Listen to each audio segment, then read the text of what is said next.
Well, first and foremost, it's an honor to serve on the Education and Labor Committee in the Congress. In my second term, I've served on the committee both terms.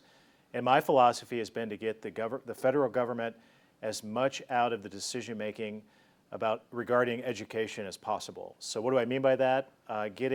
Unraveling the restrictions and mandates at the federal level and allowing our local school boards, school superintendents and principals, teachers, parents and families to be in charge of those choices rather than the federal government. All of those decisions should be reserved at the local and state level, not the federal level.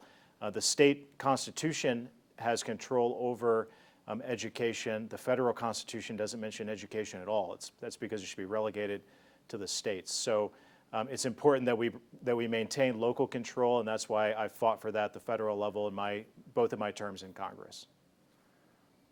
All right, so for education, our job should be finding resources for schools in order to have the best education possible. In the middle of a pandemic, there's a lot more PPE that needs to be provided, a lot more cleaning supplies. As a teacher myself, I see us constantly cleaning our desks, constantly cleaning our rooms, which is the way it should be. So as a representative, what we should be doing is making sure that we have more funding for schools during this pandemic. Currently there's 90% of the funding comes from states, I understand that, and approximately 10% funding comes from the federal government. But at this dire moment in the middle of a pandemic, we need to make sure that we are getting more funds from the federal government to schools that need them.